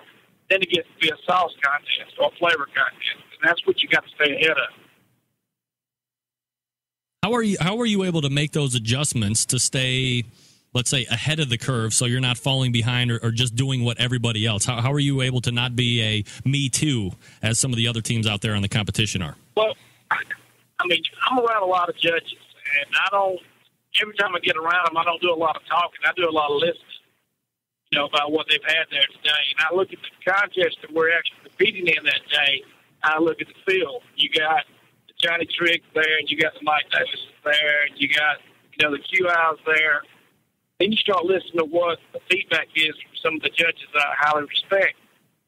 Was things too sweet, things too maple flavored, depending on the category we're talking about. Let's just say ribs, too buttery, that kind of thing. You want to pay attention to that. Myron Mixon joining us here on the show. JacksOldSouth.com is the website. And, of course, we're going to be talking about that book, Smoking with Myron Mixon, as well here in a minute. So we look at your results. The invite, you finished 46, so definitely not a terrible showing, probably not something that you were hoping for, knowing you just a little bit in the conversations that we've had in the past, Myron. How did you feel the cook went during the invite? The invitational side was kind of a letdown for me. The team and I were out there. I had to leave Saturday morning to fly back to Atlanta to do a book signing. And then I flew back Saturday night to be there for the Open, so I wasn't actually there for the invitational. But it wouldn't have, it wouldn't have mattered. If they did the same game plan that it would have happened if I'd have been there. And, they executed all on the marks that we've been hitting with all year, and it just didn't happen. We just didn't have the flavor profile they were looking for.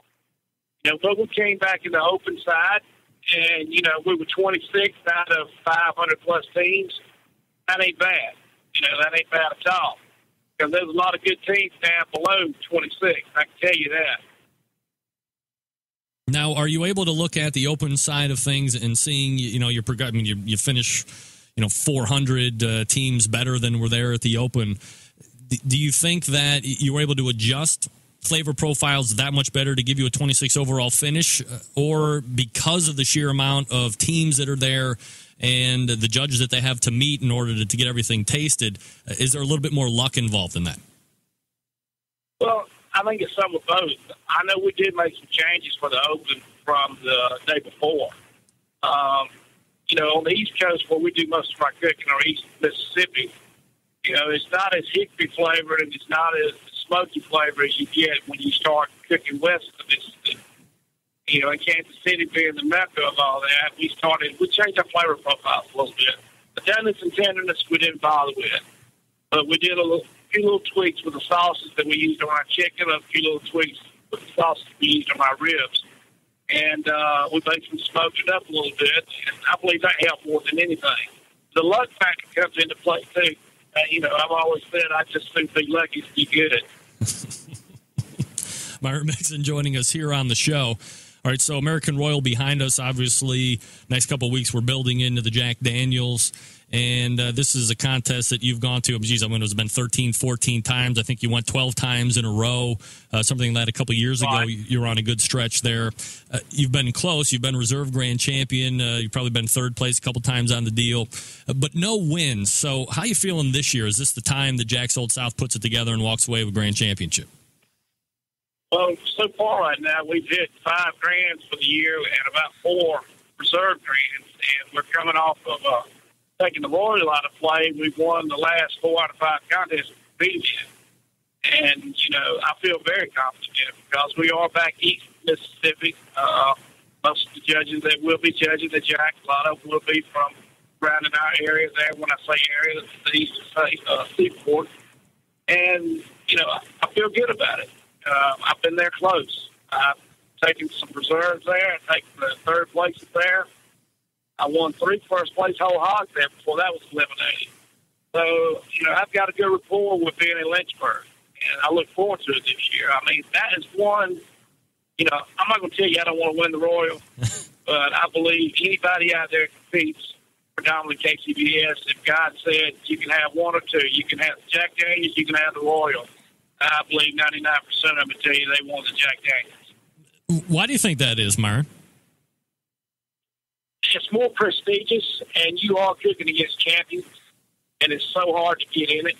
You got a smaller field. You got, 60, 65 teams in it, but everybody there, it's won multiples to get in there, and it's the best of the best, just like the invitation side of the Royal is. But it's where your location's at. You're in the mountains of Tennessee. You're right there where Jack Daniels makes his whiskey, and it's got a mystique to it. It's just it's one of those crowns that you want to get. Myron Mixon joining us here on the show.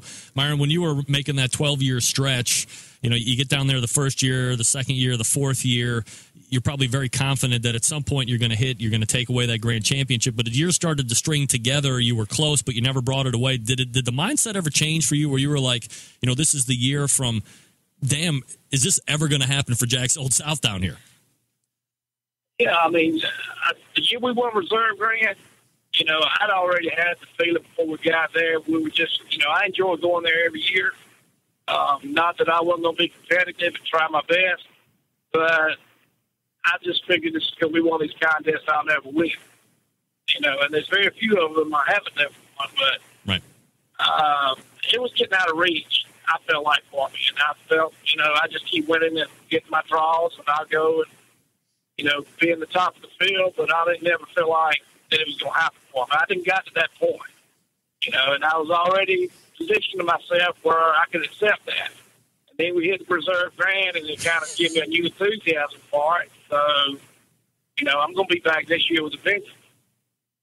All right, so let's go ahead and pontificate just for a moment. When you decide to take the fire out of the pit altogether, you call it a barbecue career. If you don't end up winning the Jack Daniels at some point during the competition career, does it end up being a disappointment? Is it something you're going to look back on and always wish you would have won, or can you look past that given what you've won? Yeah, I mean, I can look past it, but you always want to win the ones you never got. I mean, there's no doubt about that. That's always the... that's the contest everybody wants to win. But, my career, winning what I've won and some of the most prestigious contests in the country, I'm satisfied with it. All right, now I've asked everybody that's going down to the Jack Daniels this year that I've had on the show the past couple weeks, and since you're going down, I'm not going to not ask you, percentage of chance that you will actually win Jack Daniels this year? Percentage chance? Yes. I think it's better than 75%. 75%. All right. Myron Mixon down for 75%. That's the second highest total. Everybody else has been right around 10%. They don't want to, lay out, put their heads out there on a stick, except for Motley Q Crew said they were at 100% chance of winning the Jack Daniels, but evidently their motto is go big or go home. So you just come off a damn roll up there at the American Royal, I can tell you that. Yeah, no doubt. So 75% for Myron Mixon. So we'll put that in the hopper and see where that rolls out. Myron, you've had obviously another great year, but you're also still rolling on the success of the TV shows and the appearances on Craig Ferguson. You've also been on Conan O'Brien. How is it balancing the barbecue business with competitions? Is it tougher right now? Yes, it is. I told somebody today. Matter of fact, I'm driving back from Illinois right now. When I went out to the Royal last week, a gentleman went on my website, saw that I was at the Royal, and contacted me through my website about doing a catering for him, and I stopped back by and did the catering, and I'm on my way driving back towards Georgia. But be careful what you wish for. I tell you that I still love it, but there's a lot more going on now than me just competing. With the cookbook and with working on new TV shows and trying to do other things, appearances. Again, I still love to do it, but sometimes there's not enough of Myron to go around. Yeah, I was going to say, when you're at a competition now, you're very visible. You were one of the more revered characters on the Pitmaster series. people got to want a piece of you when you're out there trying to prep chicken, you're trying to prep brisket, and doing all the stuff that you would normally do prior to, all this success. How hard is it dealing with those fans? You don't want to turn people away. You want to make sure that everybody is able to get a piece of Myron, but there's really only so much for you to go around. Yeah, well, the thing about it is I appreciate them so much for watching the shows, and they, I appreciate them thinking I'm a character. I appreciate them buying stuff from me on my e-store, my website, buying the books and stuff like that. And if they can take time enough to do all these things, I can take time enough to walk out there to the edge of my tent, take a picture, or shake a hand, or talk to them. I'm not going to turn my back on them. I'm not foolish enough to know this is going to last forever. You can take it 15 minutes. I think mine's lasts a little longer than 15 minutes of fame. But these people, they think for whatever short period of time that I'm to catch me out, well, I'm going to walk right out there. I'm going to hug them, shake their hand, and tell them thank you. Myron Mixon joining us here on the show. The website he was talking about, by the way, jacksoldsouth.com if you want to check it out. Myron, the book is out, Smoking with Myron Mixon. There's lots of cookbooks out there. Obviously, that's no surprise to you. So go ahead. What makes yours a little bit different than what's existing? I've been asked for the last probably 7 years, when was I going to come out with a cookbook? And, I wanted to have something to go in a cookbook. I wanted it to be legitimate recipes. I wanted it to be good recipes that I use or have used. And I didn't want to just fill it up with, I'm not saying anybody that we know has, but I don't want to fill it up with stuff that just takes up pages. I want it to be for real. That's why we only have a little over 70 recipes in this book. But the recipes in there are some of the recipes I teach at my cooking school. They're recipes I've used in competition. They're some of my favorite recipes that have nothing to do with barbecue in there. But they're all legitimate recipes. And I got to a point where in my career I felt comfortable enough putting it in paper because I'd already got comfortable enough teaching it. So we did it. And it made New York Times bestsellers list. It was number one for Barnes & Noble for several weeks and Amazon. And right now we got over 100,000 copies out. So I think it's done really well. Oh, absolutely. So what's your favorite part of the book when you go back and read it? Favorite part of the book? Yeah. Probably right there in the front, talking about my dad. Jack Mixon, that's where the name Jack Soul South comes from. He's the one that got me started. He's the one, I ain't going to tell you, asked me to help him cook barbecue. He made me and my brother cook barbecue with him. And at the time we were doing it, it wasn't fun. I ain't going to tell you, I would ever dreamed I would be making a living doing anything with barbecue. But apparently I was, while I was thinking it wasn't fun, I was learning something. And he's the one that got me where I'm at today. I've talked to some of the guys in the barbecue world that have written a number of books. Of course, two people that come to mind. You have the Canadian star up there, Ted Reeder, who has penned, probably 758,000 cookbooks. And then a friend of both of ours, Ray Lampe, has written 4 or 5 different cookbooks. I've asked each one of them, how was that first book when you turned it out? Was it easy as you thought it was going to be? Was it harder than you thought it was going to be? Where did it weigh out for you? Getting the book out, as far as writing the recipes, and I had a great ghostwriter, you want to call it, Kelly Alexandra. She did a great job with me. She came down and spent a week, and we cooked every recipe I had in the book. We had our food stylist there that said it. We had our photographer there that shot it. And to me, it was pretty straightforward. It was a lot of work. But I already knew in my mind what recipes I was going to use. It wasn't hard to go back in my files that I keep in my head and just pull them and, write them down and do them. So to me, the first book was easier than what possibly the second book that we do will be. Because I can't even fathom right now what that second book will be about. Yeah, I was going to just ask you. I got a few ideas, but how do you follow it up? And that's the hard thing to me. Is there something that's in the works right now, or were you signed to, more than just a one-book deal? We're looking to do the second book, but we want to kind of correlate it with another show. Have another TV show go up before we do another book. All right, so we'll be on the lookout for that. We're talking with Myron Mixon, Jack's Old South Pitmaster, jacksoldsouth.com. Myron, before I let you go, and I guess it's kind of a unique segue when I asked you about what your favorite part of the book was, and you mentioned your father. There's a guy by the name of Mike Mixon that's the pitmaster of Jack's New South. You probably heard of him. There's another Mixon in competition barbecue world. Did you think this was something that Mike wanted to do eventually, or did this come as a surprise to you? It came as a surprise to me because I go and tell you, both my sons, David and Mike, I have to make them, or I used to have to make them go with me when I needed them to go with me to cook. Because basically I needed some labor to help me put up tents, stay down tents, and I understand being kids, they didn't like it. And, you kind of, I knew they kind of drug around and didn't really want to go with me, but I made them go, kind of like what my dad did. But it really surprised me that he started a competition team, Jack's New South. And what even surprised me more is how well he's done. Because I would have bet the farm he wasn't paying attention when he was around me. He's been to a couple of my cook schools hanging out, but he never stayed for the whole thing. And when he was with me at competitions, he was off doing something else when I was actually doing turn-ins or making up sauces or whatever. He'd be back there to help me pack up. But it really surprised me, and he's made me very proud. I mean, I'm glad to see a Mixon taking the time and the effort.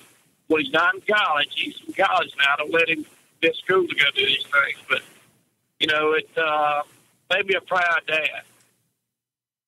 And it's Mike Mixon from Jack's New South. Myron, I'm interested to get your take on the team name. You're Jack's Old South. He's Jack's New South. Would you have liked to have seen anything more original from that, or are you happy to see it kind of bridge the team name that you had with something that's obviously a newer version, a newer generation of competition cook in the Mixon family? I was proud to see him take the New South. I mean, one day maybe he'll be the one that's leading the way for the whole South. And I don't blame him a bit on the New South because it gives him some degree of I guess, what do you want to say? He's been certified a little bit. Right. But also with that name and also with his credentials of being my son, people expect a lot from him. Yeah, I was just going to say, I mean, it's got to be a tougher row for him to hoe, or perhaps it's going to be a tougher row for him to hoe because, you're his dad. And a lot of people expected, him to do well, and he has done well. And some people expected him to do better than what he has done, but, he just started in the first part of this year. And he's really come on, he's really paid attention. He gets with me now, and he talks about flavors. He talks about things that I never knew would even come out of his mouth about barbecuing. And I'm just telling you, it's amazing. He made a 180-degree turnaround from what I thought he ever would. I thought he would never. Of all my children, Michael wouldn't have been the one, but he is. Do you think Michael is going to be at a disadvantage regardless, and obviously it's through no fault of his own because Myron Mixon is his dad? Is he always going to be, well, he's got an unfair advantage, this is why he's doing well, or if he's not doing well, he should be doing better because Myron is his dad? Is he always going to have that kind of a shadow, or is he going to be able to break out of that at some point, do you think? It's going to be up to him because, and I know he gets that. I mean, a lot of people, the success he's had, taken a lot of reserve grants so far this year, and he's not won his first grant yet. But a lot of people think he's getting it because of his dad. Dad's helping him. His dad's doing this for him.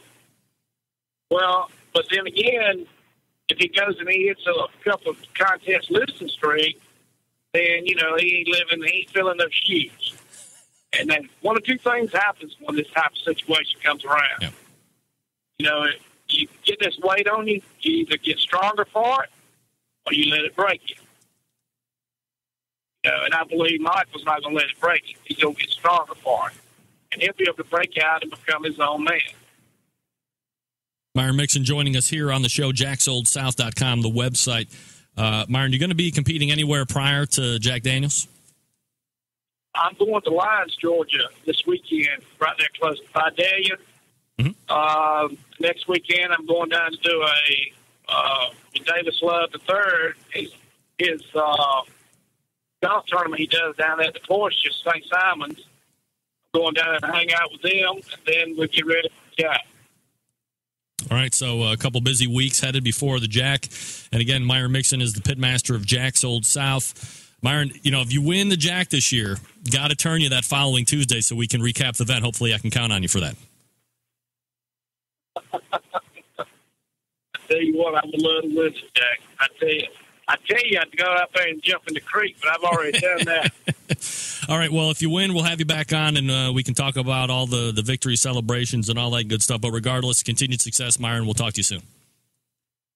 All right, big man. Talk to y'all later. All right, take care. It's Myron Mixon right there, pitmaster of Jack's Old South. How about that? Class act right there. I think Myron gets a bad rap now for being, trust me, talked to Myron more than a few times. That's the guy that comes on this show. You go back and see all the different times I've interviewed him. TV, you get a different Myron Mixon. Let's just say that.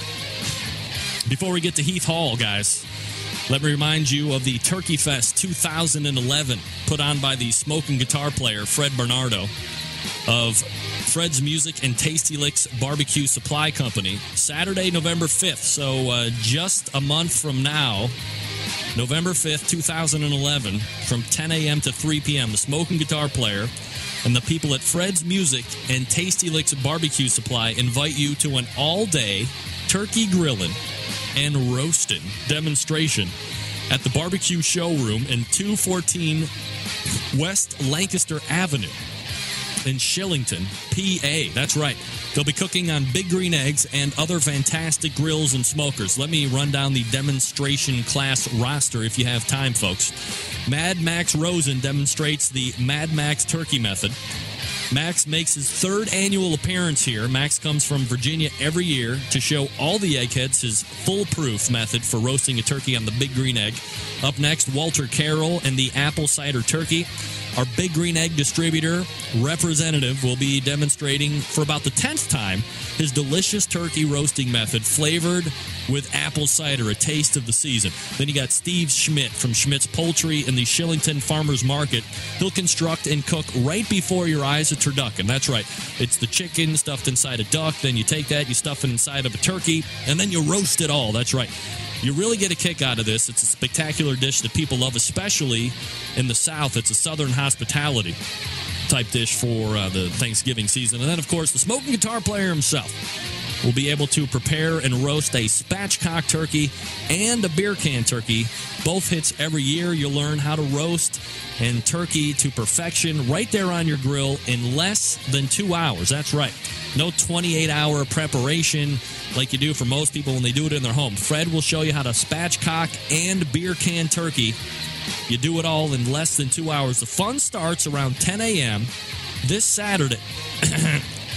Next month, November 5th, which is a Saturday, 2011. We'll see you there. TastyLicksBBQ.com.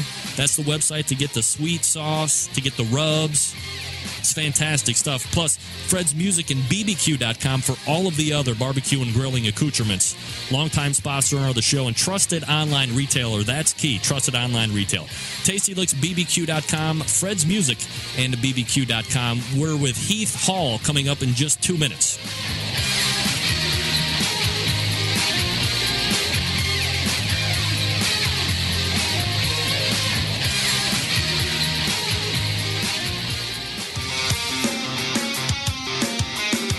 Broadcasting live from the Barbecue Central Radio Network studios in Cleveland, Ohio. You're listening to the Barbecue Central Radio Show.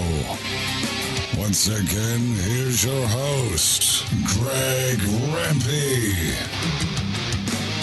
All right, back and better than ever. Thanks again to Myron Mixon for joining us here on the show. Ran a little over, so we race right over the hotline. Pitmaster of Pork Barrel Barbecue, Heath Hall, joins us here on the show. Heath, how are you, buddy? Good. How's it going, Greg? Doing absolutely fantastic, Heath. Rolling with the show, and we're closing it out strong with one of my favorite guys to talk barbecue with, Heath Hall of Pork Barrel Barbecue. You can find him porkbarrelbbq.com on the interwebs. Obviously, Heath, it goes without saying you sell an award-winning barbecue sauce, an award-winning rub. You have the clone, of course. That's a bit debatable. Nevertheless, you join me here on the show. We're going to be closing it strong, and we've recapped the Royal quite a bit tonight, but, of course, you took part in that as well, both the invite and the open portion. So let's go ahead and we'll start with the invite since that's the one that took place first over the weekend. You did 26 overall, so just a brief recap of how you thought that particular side of the event went for you guys. Well, this is our first chance to cook in the Invitational, so we were really excited to get the opportunity to go up against 142 of the best teams in the world of barbecue. And to get 26 was pretty exciting for us. We got one call up there. 10th place, thanks to some great Snake River Farms briskets. So we got the 10th place call on brisket. I thought that our pork was our best that day, but the judges apparently didn't think so, as we finished 70th in pork on Saturday. But all in all, it was a great event, a great day, a really exhausting day doing the full contest. We did. We had a photo shoot in the middle of that while we were there, and then we prepped for the open that night. So a long day, but a lot of fun, catching up with a lot of good friends too. When you get the results, where you're like middle of the pack, 70th out of 140 teams, are you like, yeah, man, top 50, or is it a swift kick in the balls?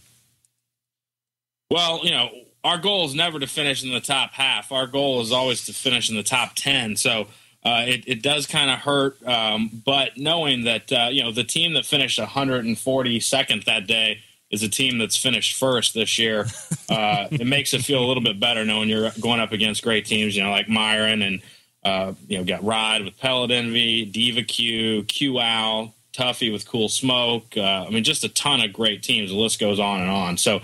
It's better to finish 70th in that contest than 70th in just about any contest. That's right. So, you have 121 teams that finish behind you. Is it overall just a great feeling that you did that well in the Invitational then?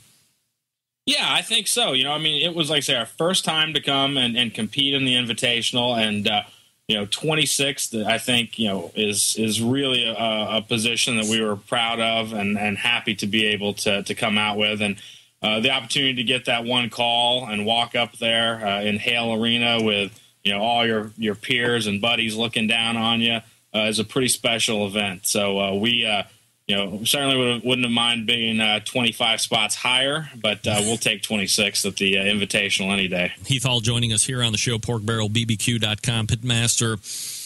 Heath, how is it to turn around in such that short order to cook a completely new event, knowing you're about to go up against 5 times more people than you just ran with the day before? Of course, mix in the porn shoot that you did and all the other stuff that you had.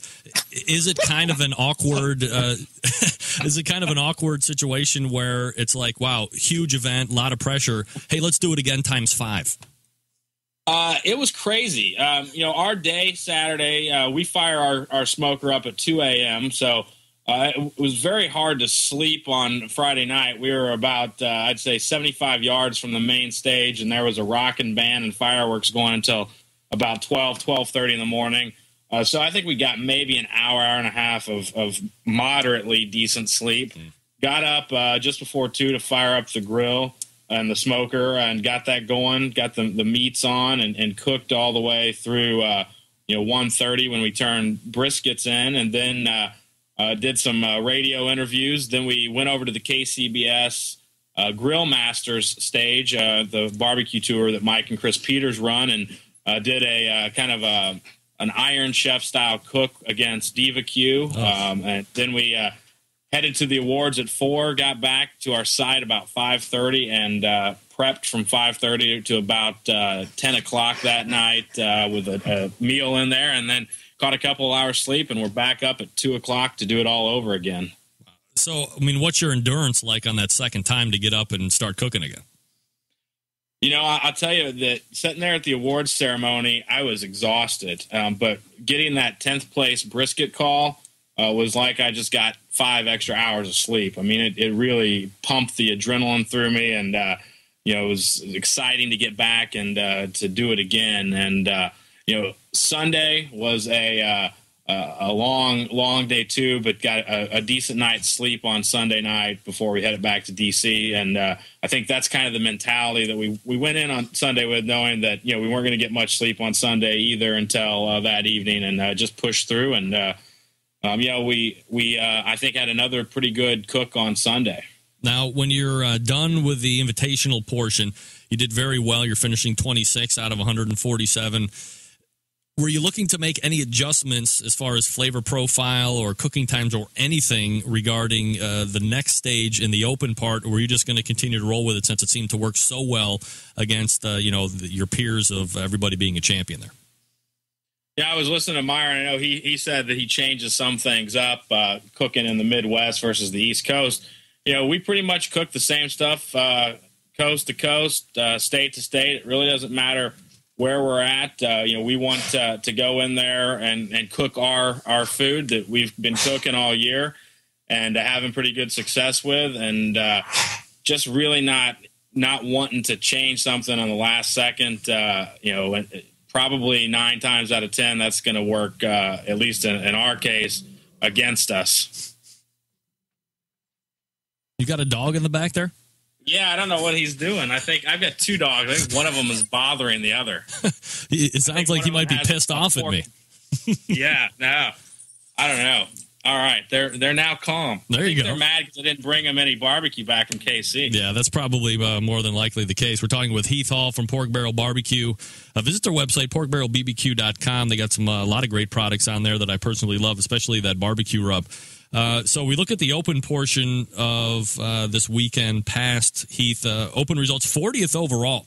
I mean, I could make an argument that given the amount of teams, you actually did better this time around than you did the day before at the Invitational, although I would hazard a guess. Well, I don't even know how you look at it. I mean, a lot of people that are coming to this event, this might be the only thing that they cook. A lot of local people are going to be coming around. Obviously, a large contingent of invitational people are turning around and cooking the open as well. I mean, how do you view it? Do you just see it as 5 times more competition? Are you viewing a bigger percentage not as likely to win? How do you gauge it? When we cook, we really cook for 6 people. We don't worry if there's 20 teams or 2,000 teams or somewhere in between. Our job is to cook the best food we can cook that day and to give the judges something that is memorable that hopefully ends up with 3 9s in their scoring category. So we really didn't think about it. I know a lot of teams that have a lot more experience at the Royal than we do pretty much view the second day, the Open, as kind of a crapshoot. You have a lot of judges that aren't certified, and you've just got so many teams there that you see some really great teams finishing in the middle of the pack, which at the Royal is 250, 300th place. And my dogs are getting mad again. They sound pretty pissed off. What kind of dogs do you got there? They're 2 labs. One's pretty young, and I think he's pestering the older one who's trying to sleep. All right. Well, 46 overall for the, 40th overall 40. for the Open turn-in. How excited are you to be 40th overall out of 475 teams? We were thrilled. Again, 500, almost 500 teams, some of the greatest cooks in barbecue there. Just a huge contest, kind of being exhausted. We were thrilled with finishing in the top 10% at 40th. And, of course, the big great event for us was getting the 6th place in chicken out of 483 teams, which was and still, and hopefully only for another couple weeks, is the biggest moment probably in our barbecue career, getting that 6th place call there. Yeah, so obviously we're building over to the Jack Daniels. Do you have competitions in between that you're going to be cooking in before we talk about Lynchburg? We don't. We're taking a couple weeks off, trying to get the restaurant in position to open here in the next 2 or 3 weeks, hopefully maybe even before the Jack. So we're going to take it easy on the competition circuit until the Jack. But before we go to the Jack, I'll be remiss without saying thank you to my mom and dad for cooking a dessert category for us at the Royal. It was the first time Pork Barrel has ever scored a 180 perfect score. So congratulations, Mom and Dad, and thanks for the great cheesecake. All right.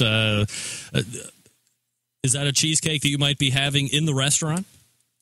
I don't think we're going to have any cheesecakes in the restaurant, but maybe we'll do. Maybe when my mom comes out here, we'll put her to work. So maybe special occasions. Yeah, there's something to look forward to, Mom. You're going to be going to work when you're at the Pork Barrel Barbecue restaurant. We're talking with Heath Hall from Pork Barrel Barbecue. All right, so let's go ahead and talk about the Jack. Obviously, you've done the American Royal now. Are you going to be going down to the Jack? If I could tell you, you could win either one. Myron Mixon go ahead and made a statement saying that he said that people would be there picking the Jack Daniels over the American Royal probably more than not. Are you falling into that category, or would you rather win the Invitational?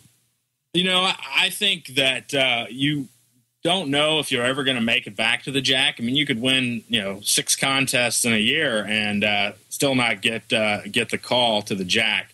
So I think when you're there, you got to try to take advantage of that opportunity. And if you win a contest, you've got the chance to make it to the Invitational in Kansas City every year, and you can always cook the Open. So I think Myron's right that the difficulty factor of actually getting the invitation to the Jack is so much greater than going to the Royal that I would probably rather walk away with that Jack Daniels GC than the Royal. However, the Royal has a nice payday.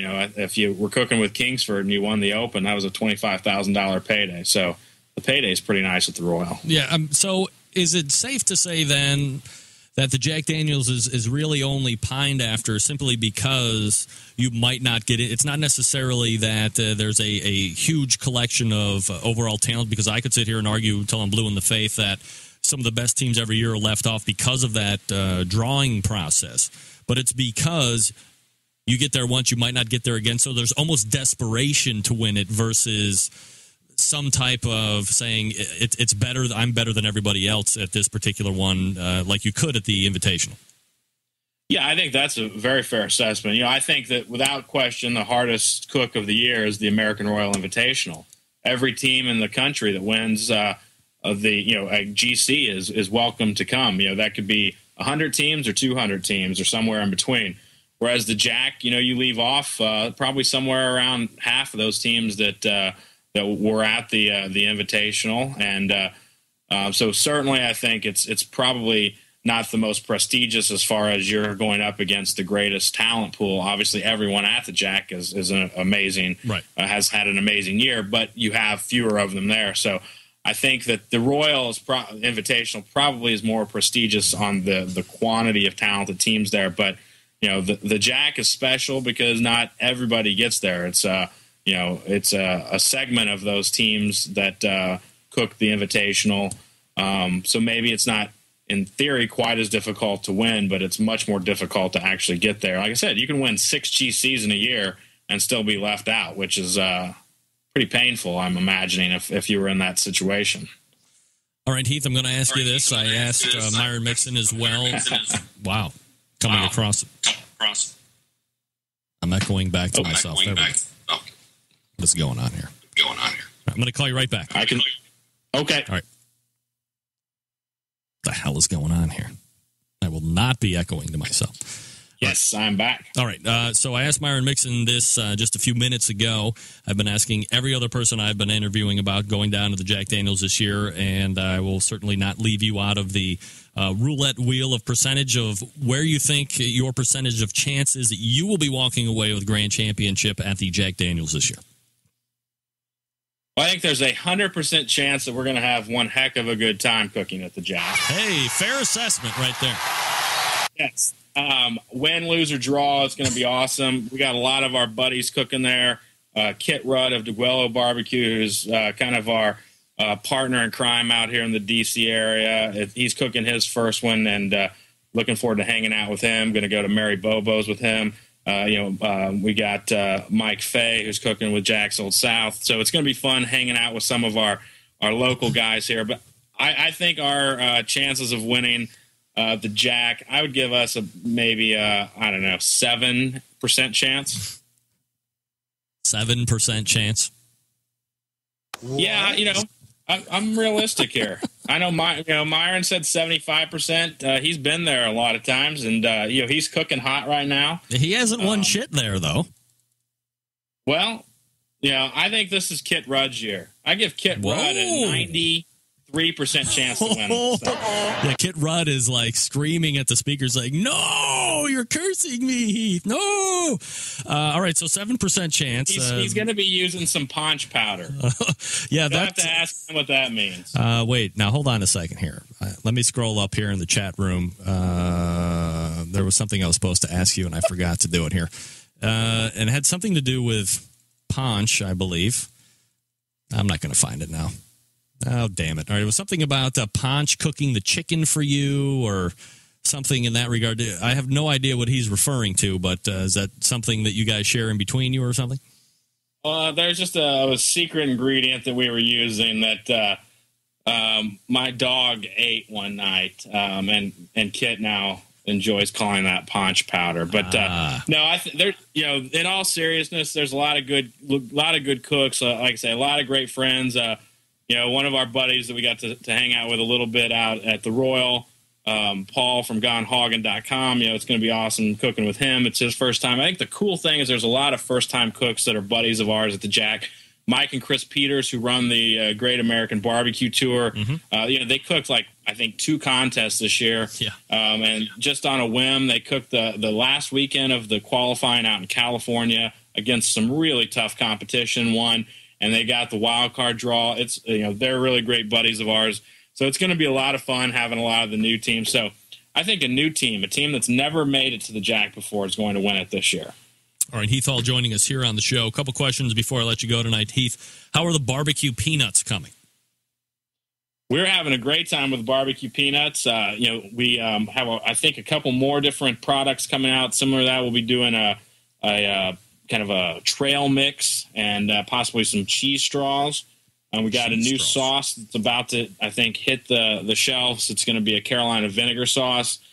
So we're having a lot of good luck with the products, getting hopefully a lot more stores online starting next spring with the barbecue season. We're probably going to be in close to 2,000 stores by the end of the year. And 40 states. So hopefully by next year we'll be in all 50 states and a few more thousand stores. And are the peanuts out for sale right now?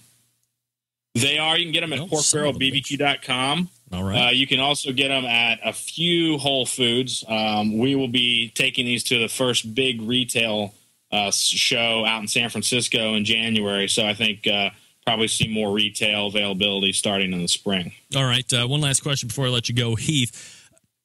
I can't confirm this, but I figured since I have you on tonight, might as well go right to the source and ask this question. But is there any truth to the rumor, Heath, that Q Cologne is being pulled off the shelves as we speak due to an outbreak of negative olfactory overload?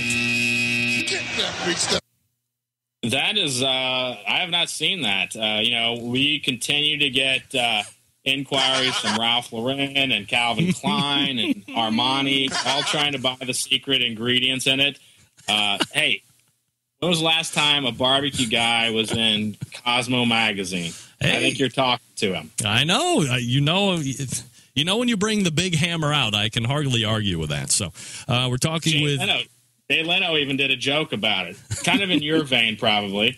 He asked, what's this for women who are interested in Charles Barkley, was essentially the gist of the joke. Well, hey, women are interested in Charles Barkley, obviously interested in Q Cologne as well, and I think it's both. We can both agree that probably myself and Jay Leno are both equally unfunny. So Heath Hall joining us from... True story here. We actually had 2 guys at the American Royal come up to us and tell us how much they enjoyed the cologne. Really? And I asked them if they realized that it was a joke. And they said, no, we have it on right now. Can't you smell us? Hey, if we were able to make 2 guys happy, we've done our job. Absolutely. Heath Hall joining us here on the show. Porkbarrelbbq.com is the website. Heath, always appreciate the time. Good luck at the Jack. If you win, I'll be looking for you again for a recap. Thanks, buddy, and take care. And good seeing all of our buddies last weekend. Shout out to Neil, who I know is on there. Good hanging out with you, buddy. Talk to you guys soon. All right, take care. There he is. pitmaster of Pork Barrel Barbecue, Heath Hall, joining us here on the show. You know I got to mix in the Q cologne, right? That'll be the running last question from here until the end of time, as long as Heath comes on the show. Which, if I keep doing that, will probably be the last time. Let's review, folks. We had Joe Beland, Tippy Canoe Barbecue, winner of the American Royal Invitational on first hour, tippycanoebbq.com. We also talked with Robyn Lindars, Grrrl, Grrrl, Grrrl, grrrl.com, her website. Second hour, we had Man in Black, Myron Mixon, pitmaster of Jack's Old South, recapping his experience at the American Royal. He's looking forward to the Jack Daniels as well in a couple weeks. 75% chance of winning on him. We close the show strong with Heath Hall from Pork Barrel Barbecue. You can see them at porkbarrelbbq.com. Thanks to everyone for joining me. Thanks to everybody in the chat room and listening online. Look, I want to help you to control the rusty grill grate population, folks. You have raw cast iron, you use it. Make sure you're seasoning it and re-seasoning it after each and every use. Hit it with a little bit of Pam, a little Crisco. Let it bake in. As everything cools down, you'll keep yourself protected for ages. Get long, luxurious wear out of that cast iron. Also, September 11th, 2001. I will never forget. Until next Tuesday, and the show's jam-packed, by the way. This is your program host and proud U.S. American, Greg Rempe. Good night now.